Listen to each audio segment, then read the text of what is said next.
Hello, everyone. This is Lenard Guzman here with Emily Robinson on the Modern Divorce Podcast. It's May 6th, 2022. I don't know. We're just like in the middle of, I guess, Johnny Depp's case. Is it going to like conclude soon? Like, where are we in that thing? I know that's the big news right now. Well, it sounds like he's put on his case and now she's, doing her defense. And then I guess he'll get some rebuttal time. And so I don't know. I mean, to me, it sounds like it may be only halfway through because only he's put on his part. So it is interesting. I mean, I'm enjoying following it. It's humorous because it's two actors, but engaged in real drama, but still not knowing how to turn off the acting. So let's kind of get into, I guess, how it relates to divorce. So they got divorced, and then now this is totally different. It's like a defamation suit, and I think from like what I've read a little bit, Johnny Depp is kind of like, hey, no one's hiring me now. Like my Disney contract got canceled, so he's trying to get like some sort of dignity back. So you have a prediction before we move on?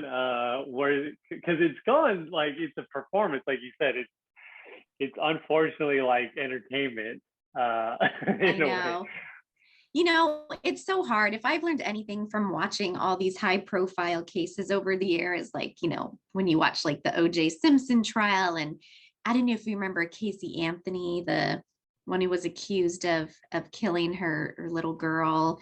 It was like in Florida, and it was so awful. They couldn't find her body. Anyway, like the trial sometimes goes the opposite of public opinion. So I can't even like, I don't know. Cause you can't, I mean, public opinion is certainly for Johnny. Everybody's, saying what a liar Amber Heard is, but you're not the one sitting there hearing the day-to-day testimony. And so you just don't know. You don't know. So I guess, we'll see. Yeah, we'll talk about it later. Probably the next, I don't know. We'll see if anything comes up. Okay. So let's get into the divorce news of the day. So on this part of the show, we go over what's trending in Google, what comes up, like we were talking about, like a lot of celebrity news. Looks like there's some celebrity news here. And there's also some tips and things where we see things where it's common to normal people like us. So let's get into this. I'm trying to find something here that's normal that we can relate to, but it's just like I see Bill Gates and a lot of Will Smith here. Yeah, I guess I can't find anything normal. So let's go to this Will Smith thing. So Will Smith this is according to Marca.com. I'm not familiar with this, but this website just came up, but they're on top of the Google rank, so it must be decent. So Jada Pinkett speaks out. So Will Smith is reportedly scared of Jada Pinkett Smith, yet still avoiding divorce. Will Smith appears to be the one who's resisting a divorce. So with the recent rumors that started taking a lot of steam in the past 24 hours, we have more information about Will Smith and Jada Pinkett almost imminent divorce. But gathering more information about this case, we can already tell who is the most concerned party that is pushing to not get divorced. So Jada Pinkett Smith is already on record saying she never wanted the traditional type of marriage in the first place. So Will Smith is pushed to pursue that lifestyle, but her entanglement with August Alsina proves she was never fully complete, like Will Smith aside in the first place. But the whole slapping incident has put things in overdrive for the couple, with the actor having to take a trip to India for a spiritual awakening. So let's stop it there. Open marriage. So I assume, is this a common thing you see? Like, I guess it's a way to justify their lifestyle? Is this a common thing? Well, first of all, I just have to say it's really funny that so I grew up, loving Johnny Depp and Will Smith. Like those were like two of the men in like the 90s. I was like, oh, I'm gonna marry one of them, like so Yeah. it's so funny to see like these women being angry at them or mad because I mean I would have done anything to be married to them like back in the 90s. So it's just really funny. Also, it'd be nice if we could all afford to go to India for spiritual awakenings when we have a life crisis. But no, open marriage is incredibly not common. I can't think of many husbands and wives that would tolerate that. It maybe sounds like a nice concept in theory because you get your cake and to eat it too. But I mean, if you're thinking about your spouse being with other people, that's most people can't handle that. And it's funny because they say like, and this is just a total stereotype, it's not necessarily true, but like with men, the thought of their wife physically being with somebody else is really awful. But for women, it's the thought of their spouse emotionally being with somebody else. And so either way, with an open marriage, even if it was just physical, that can turn into emotional. I don't think most people can handle that. I mean, I certainly, for me, the thought of, my spouse caring about somebody else on an emotional level is, I couldn't handle that. So I think that is maybe just something unique to them, and obviously it's not going so swimmingly because they keep having conflicts and issues and problems. So, it doesn't, I don't know if it's because of the open marriage, but obviously that's not the answer to keeping people happy. I do remember reading that I think they got married because she was pregnant, and I'm not sure she ever wanted to get married, but I think he thought he was doing the right thing. So, people think about things differently when they're younger, and now they've been together a long time. Isn't there a saying like "Don't meet your heroes"? Like I've heard it before. That's the exact point. Why? Because it's almost always going to be disappointing because nobody can live up to that picture you put in your head of actors that are bigger than life. Yeah. You're right. I think I would be okay. Like if my wife was having an emotional thing, I wouldn't. It wouldn't. I don't know. I'm not. Right now, I'm okay with it, but I don't know. Like, you're right. Like, we're more like guys are more primitive. So, well, and you're okay with it till it happens. Then, yeah, exactly. Yeah. Then you end up in my office. Okay. Let's avoid that. Let's get to the next story. MSNBC. So, a woman started walking to cope with divorce. Now she's climbing some of the tallest mountains. So what started as a way to deal with the end of her marriage gave Amy McCulloch the mental resilience to push herself personally and professionally to great new heights. So as her marriage was ending, Amy McCulloch began wondering what her future might be like. The path I thought was going to be walking just disappeared. 36-year-old author of the book Breathless, who lives in London, told Today I was really at a loss, and I just realized I had two choices. One was to curl up in my duvet and wallow, which was really tempting proposition, or I could try to do something good for my body while I was working through this big change.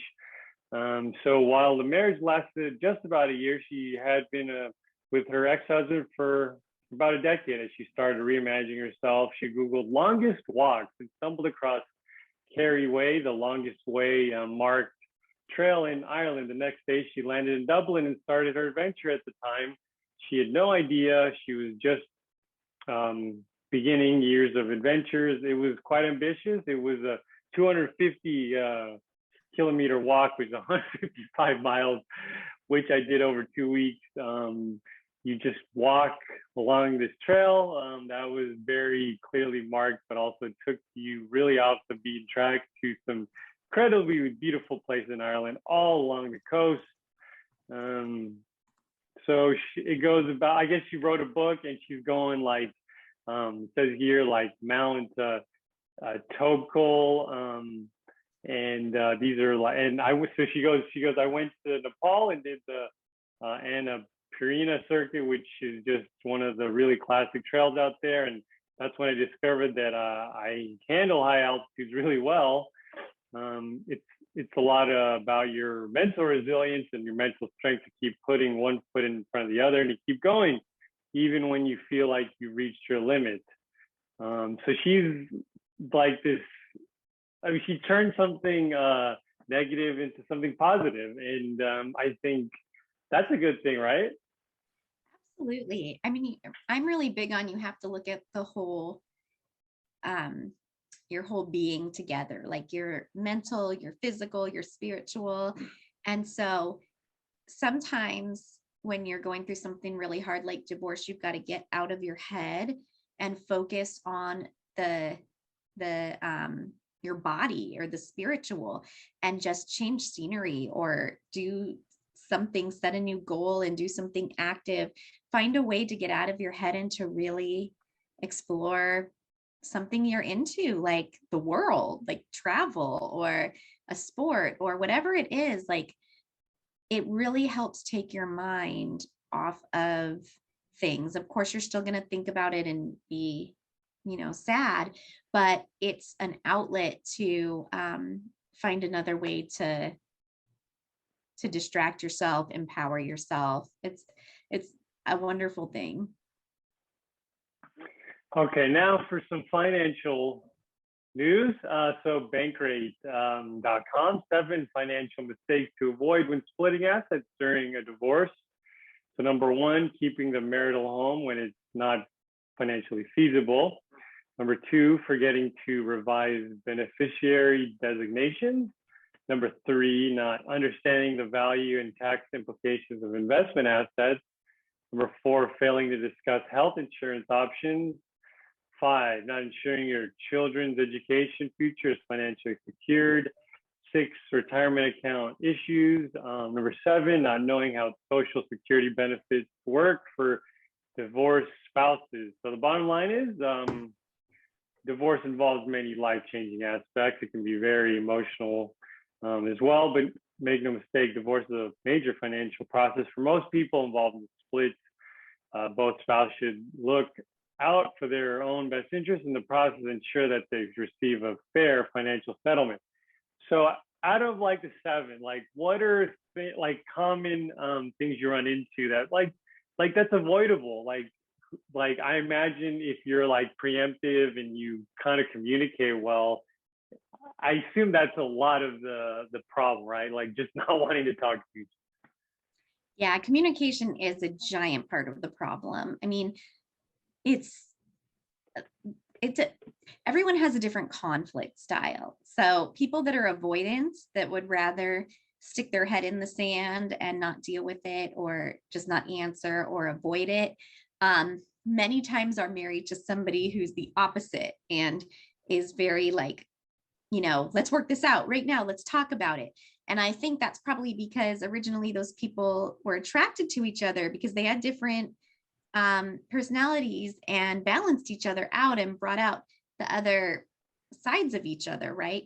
So I think that, that works well while it works. And then when you're divorcing, it's really frustrating because one person wants to move it forward, and communicate and talk about everything, and the other person doesn't want to do anything.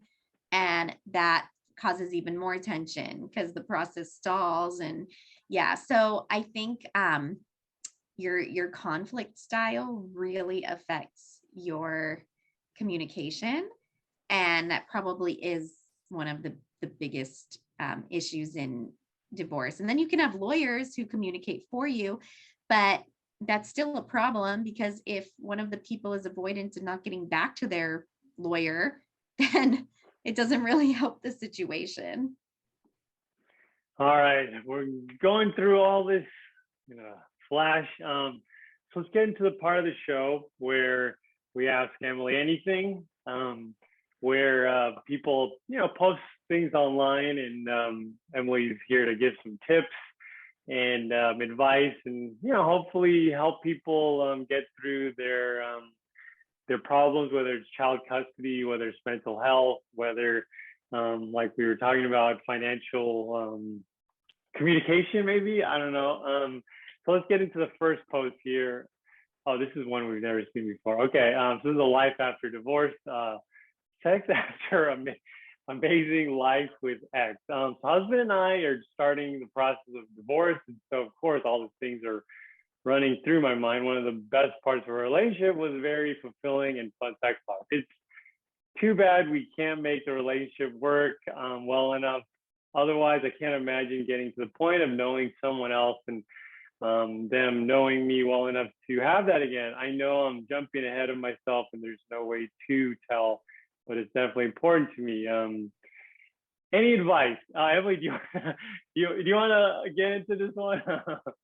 I think it's one of those situations where you can't imagine it because you're used to living one way for so long with one person. And so it's something you can't picture, right? But that doesn't mean that you won't be able to picture it ever. I mean, I remember being like straight out of law school and having like nothing, no money, no any, just debt and just nothing. No, never had like a real job. And I remember thinking to myself, I can't even imagine a life where I actually get a paycheck and can buy a house and have like a steady, adult life where I don't feel like I'm searching for change in the couch cushion so I can buy a coffee today. Like that was like, I could not picture, right, what life would look like. And that's because it's something new. It's a new stage of life. You've never done it before. And now, that 20 years later, I'm, a practicing lawyer. So that's totally normal. You're not going to be able to picture it, but one day you'll just feel ready for it and then it will happen and you'll be happy. Yeah, I can't imagine like going through the cushions. Like I think a coffee. I went to this coffee shop in Seattle, and it was like $13. I can't imagine like I could get like a third of. Well, back then coffee was like $2. Okay, that was before Starbucks just took over the world. Exactly. All right. Here we got another one. Getting started. So much happiness. Has anyone once they've decided to end their marriage, become so happy and hopeful about a better future, and they began to lose weight? I think I used to eat to overcompensate my sadness and loneliness. Now I just eat until I'm full because I have no need to really eat, if that makes sense. It's a sense of euphoria. I'd love to hear if this is a common thing for me or for other people. That's super normal. Like everybody has different coping mechanisms. That is a very common one is, eating because you're upset and, you need something to fulfill you. And so a lot of people turn to food for that. Unfortunately, drinking and drugs is another really common one. We're human. We do our best to handle all of our emotions, but we're only human and we can't always handle them, especially when they're incredibly painful. And all humans turn to other ways to handle their emotions. And the trick is trying to figure out what healthy things you can turn to, like exercise or spiritual trips, around the world, or, finding a hobby. But unfortunately, many of us and all of us at some point in our lives have probably turned towards something negative, like drowning ourselves in food or alcohol or something. So, it's very common. Yeah, my coping food is, I think, ice cream, and I think I crush cookies in it, and I don't know. It's like a sugar bomb always helps me, and it somehow makes me feel better sometimes. Mine is salt, like anything salty, burgers, fries, chips. Okay, you're you're the savory eater. Yeah. I got to do the sweets. I don't know. I can't do like a bag of chips. No, that's normal too. See, I could like live forever never having candy again, but I couldn't live if you said you can never have like popcorn or French fries. I'm the opposite. I could skip the fries. Maybe that chili cheese fry. I don't know. Like I'm trying to avoid that stuff now. I'm being healthy. Okay, so let's move on to the next one. We could be here all day talking about junk food. So this is a mental health one. Losing friends due to divorce. Have any of you lost friends because of divorce? I'm currently going through divorce, but I never told anyone about our marriage problems because after a lot of silent cries in my childhood bedroom, yes, I moved back to my parents. I finally told 3 of my long-term friends, which 2 of them reacted negatively, and I completely understand. Thankfully, my sister and high school friend are so supportive. I really appreciate them, but it still breaks my heart that I practically lost my other friends because of the divorce. It is a common thing.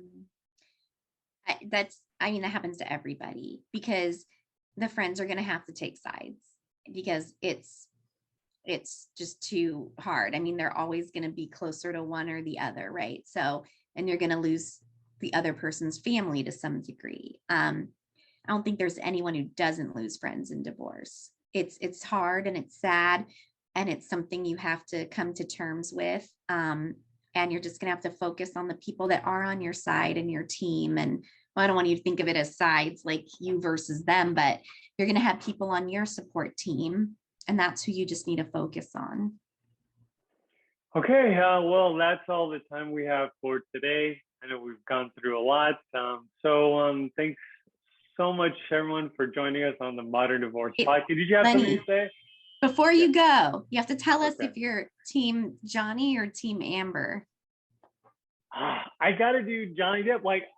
Like Amber Heard has that movie with Aquaman, and I do like my comic book movies. But the Johnny Depp, the Captain Sparrow, and all the gangster movies. Yeah. I'm leaning towards it. I do want to take go on Team Heard, but just for some conflict. So maybe I'll decide next week. Let me think about it, and we'll go back. We'll check in. All right. All right. So this is it. Thanks so much for joining us on the Modern Divorce Podcast, and see you next week. Bye-bye.